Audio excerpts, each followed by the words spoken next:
আসসালামু আলাইকুম রহমতুল্লাহ বারাকাত।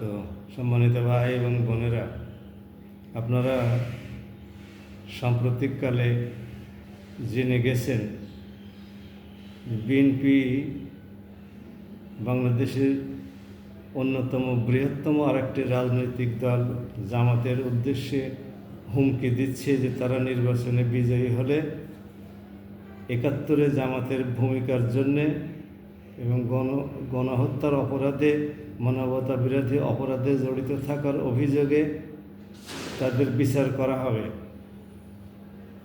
গণহত্যার অভিযোগ জামাতের বিরুদ্ধে থাকলে জামাতের নেতারাই তো তার বিচার চায়। গণহত্যায় জড়িত ছিল না জন্যই তো তৎকালীন আওয়ামী প্রধানমন্ত্রী এবং প্রেসিডেন্ট শেখ মুজিবুর রহমান জামাতে ইসলামকে আটকাতে পারে নাই। অনেকেরই জেল হয়েছে, কিন্তু শেষ পর্যন্ত তাদের বিরুদ্ধে কোনো অভিযোগ প্রমাণিত না হয় তাদেরকে খালাস দিতে বাধ্য হয়েছিল। তখন বিচার ব্যবস্থা স্বাধীনভাবে কাজ করেছিল জন্য এটা সম্ভব হয়েছিল। তো আমাদের এখানে প্রশ্ন হলো যে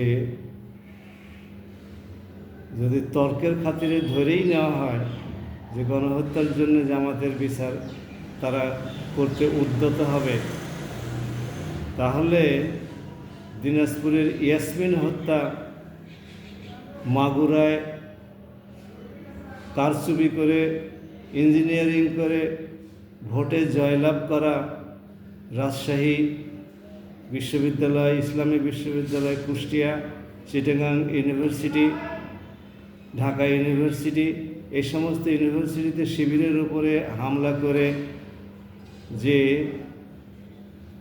মানবতা বিরোধী অপরাধ করা হয়েছে, এর বিচার হবে না? এরও তো বিচার হওয়া উচিত। এখন তো কোর্ট স্বাধীন, এর বিচার হওয়া উচিত। এবং বিএনপির শাসন আমলেই 28শে অক্টোবর লোকে বৈঠার মাধ্যমে জামাত শিবিরের নেতাকর্মীদেরকে বায়তুল মোকাররমের উত্তর গেটে ওখানে শহীদ করা হয়েছে।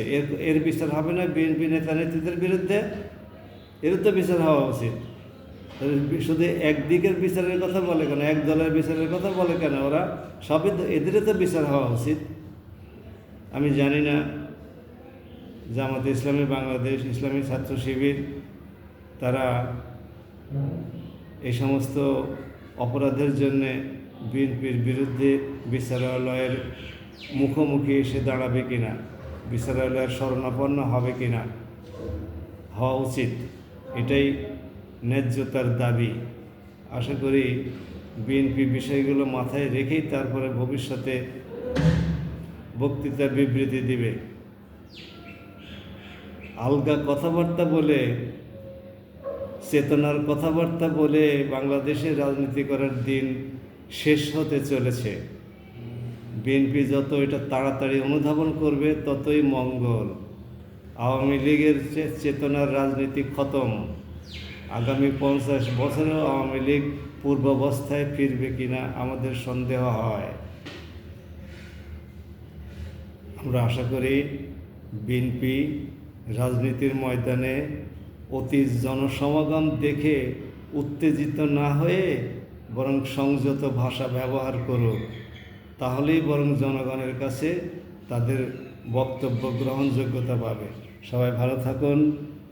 আসসালামু আলাইকুম।